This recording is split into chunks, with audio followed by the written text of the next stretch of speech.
All right, we're back here at Squared Circle Report. You know me, your host, Alex Correa, back with my special guest, Rick Ramos. What up? There's a lot of fights, man. I'm pumped. 2022 ended pretty decent fights. Yeah. I was happy with the fights, but you know, boxing fans always want more. They want more. You know, it's like they say in Spanish, no se llena. You know, they can't get enough. But 2023, man, it started off with a bang. Just to name off a few, we got Benavidez. Yeah. It's awesome. The Davis Garcia that no one thought was going to happen. I didn't think it was. For a minute there, I didn't think it was going to happen at all. And hopefully, Crawford and Spence happens. We'll see what happens. Yeah. What I like that we'll kick off with that one is they're not taking any fights yet. Like I'm kind of happy because they're. I heard from an unreliable source, so you know that they're still talking behind the scenes, them two between each other. So like I think they want the fight. They know it's a big money fight, and the time's now that they have all the belts to make it a unification. Right, so. And you know what? If I was Crawford, or his team, I would probably speed it up for Crawford because the longer they wait, I think it benefits Spence. So yeah. I would definitely pick it up on negotiations for Crawford for sure. Especially if they move up, it's gonna definitely benefit Spence. Yeah, no doubt about fighter, it. So. No doubt about it. Yeah, so come on, guys, get that ready for us to fight. But now let's talk about the fights that are signed. This week we have Plant Benavidez, man. What are your thoughts? Well, there's so much drama right now with those two guys, just like personally. Right. And you know, now if you've been reading like lately, it's Caleb Plant has so many issues with like his old, I don't even know if it's his old gym, his current gym. There's so much gym drama going on there, like talking about he owes money, and it's just so much drama. It's taking up Twitter space. It's absolutely crazy.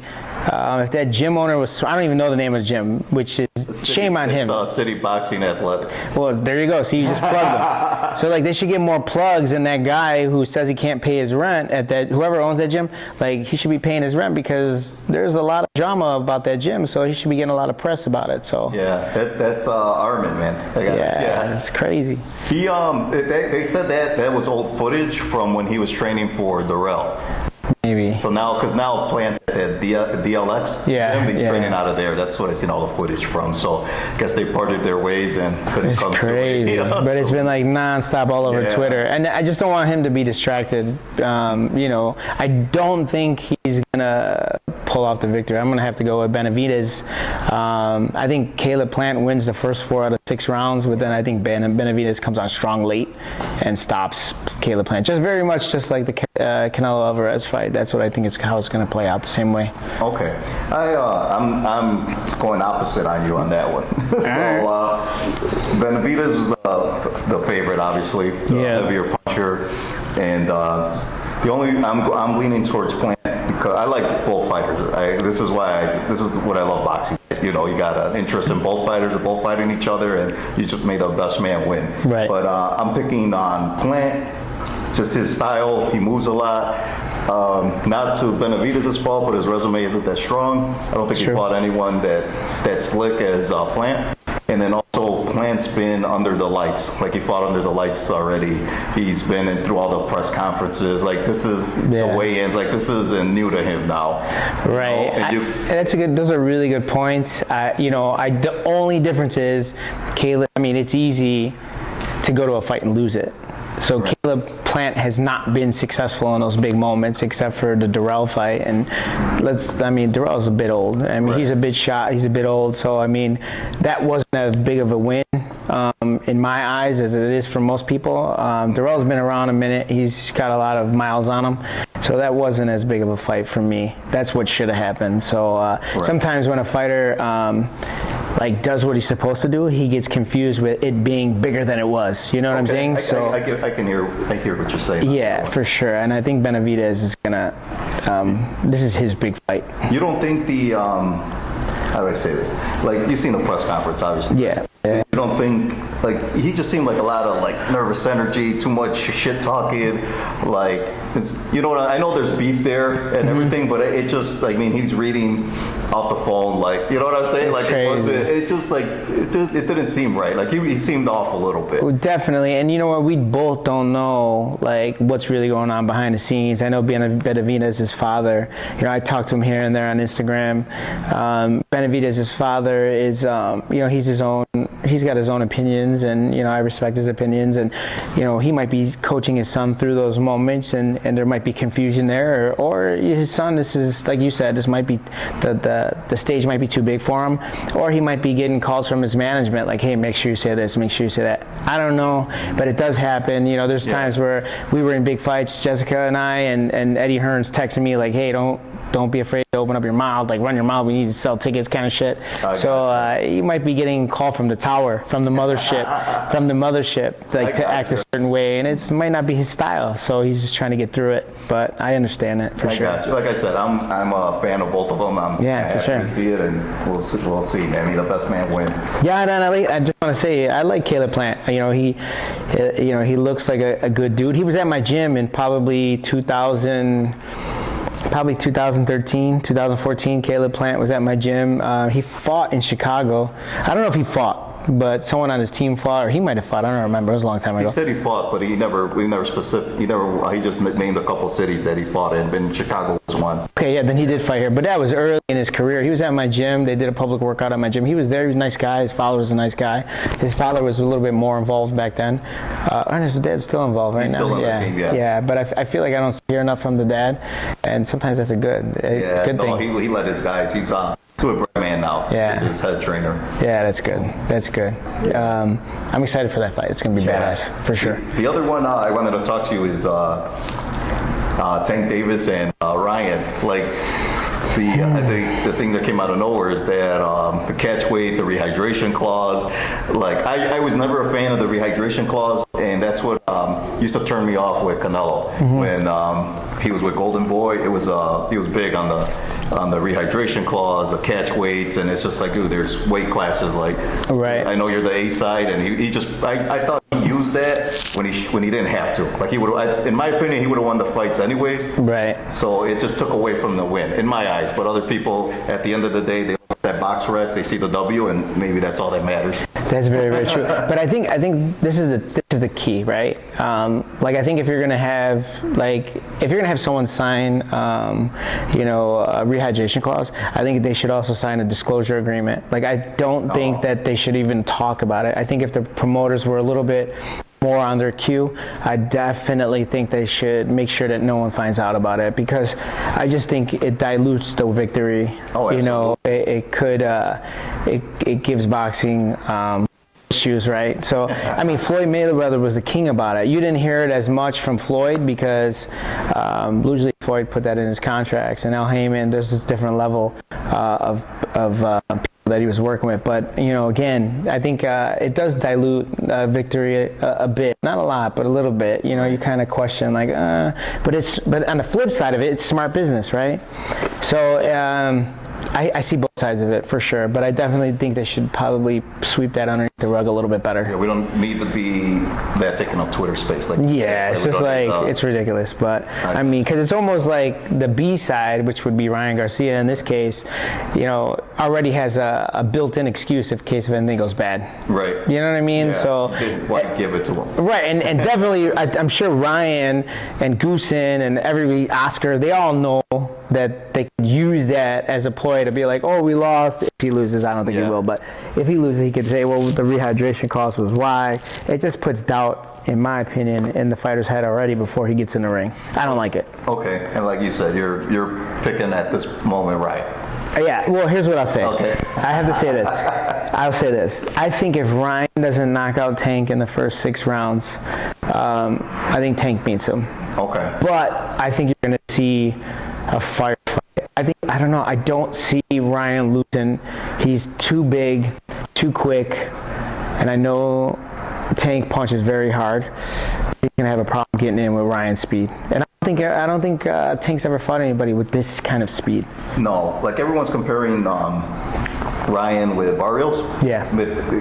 besides the size, there's no comparison. Yeah, no. No disrespect to Barrios, but No. the speed and the power, No. Ryan crack for sure. and the speed. So he has to respect that Right, Tank and coming in. even if you thought about comparing them two, right? Like Barrios is cleaner, well, he's a little cleaner than Ryan, a little bit more well-rounded than Ryan, but he doesn't have his speed, doesn't have his power. Right. And I like Barrios too, actually. But yeah, Tank had problems with Barrios early. Right. That's the only time I think Ryan's going to be able to pull off a victory is in the first 6 rounds. If it goes past that, he's going to be in trouble.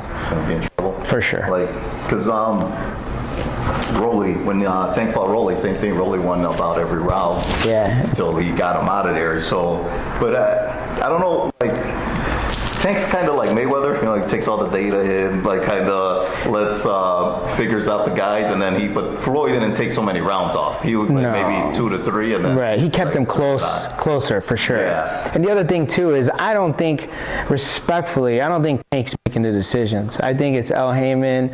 I think it's Floyd. I know that they say Floyd's not involved, but Floyd's very much involved. He just don't want, Tank doesn't want Floyd to be in the circle. That's fine. But Floyd and El Heyman are definitely the ones who brought the rehydration costs to the table. They're the ones that are calling those shots, I believe. I definitely don't think Tank is that business savvy to figure that out, respectfully. But, it's good business. Right. It is still Mayweather production, so. Yeah, there you go. That's what I'm trying to say. I mean? Just 'cause you don't 100%. see him, he's there. No one ever sees El Heyman, but he's always there. Trust me when I tell you.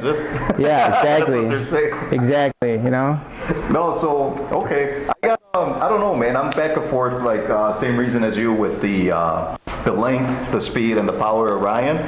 Tank has heavy hands, of course, but he's the smaller fighter. For sure. And it's just, for me, it's just, he has like the it factor, like again with the plant. He's been there, the big lights, the everything. Like it's with Tank, you're saying? Yes, with Tank. He's selling out every arena, like to the capacity, man. Like no, I agree 100%. But Ryan, a lot of attention, probably sooner than he deserved. I mean, I think that's why a lot of people don't like him. So I definitely don't think that is the same issue as Benavidez and Plant. I think Ryan's came into this game as a star right away, and Tank had to work for that. Where Ryan, it was kind of like he had 100,000 followers on Instagram, like when he was 18, right out of high school when Oscar signed him.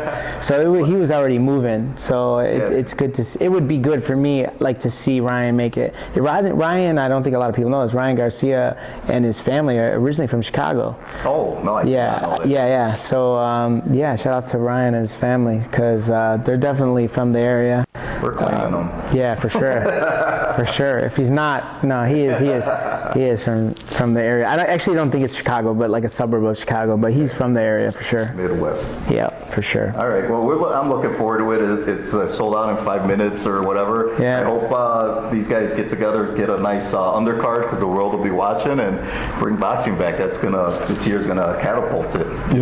Definitely. These big mega fights is what boxing needs. As long as there's no drama. Right. You got Anthony Joshua coming back. In about 2 weeks, Anthony Joshua comes back. You got a lot of big things happening this year. So, the other one too. Inoue, he's moving up, and he's going right to Fulton, and Fulton's going to Japan. That makes me question. Like, is he cashing out? Like, I don't know. Like Fulton. Yeah. So I don't know. Like somebody's cashing out. I don't know who's cashing out. That's the way I look at it. They're still too young to cash out, though. You never know.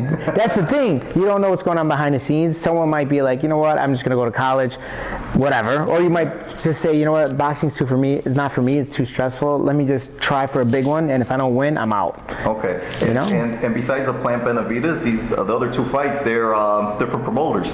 We got Golden Boy and PBC. Let's take Garcia. This one is PBC with Fulton, and Inoue is with Top Rank. Yeah. So there's no side of the streets. There's none of that. Like the money's there. They're gonna make make it work. Yeah, right? This is the first time you see these big fights, all these promoters working together. So that's definitely a good sign for the future. Yeah, they probably see because UFC I'm not huge on UFC. I don't follow it that hard, but they put on good cards. Like no doubt. From top to bottom, like you don't want to miss anything. And best are always fighting the best, and there's whatever like throwaways. You know what I mean? For sure. I think they're just like say we got to get our shit together and let's do this. I'm kind of taking credit for it because I talked about it on my podcast a couple of episodes ago, and I said, hey, get your head out of your asses, let's make some fucking fights, and look what happened. There you go. This is definitely a rare time where you get all these promoters working together. But I think if everybody makes money, you'll see it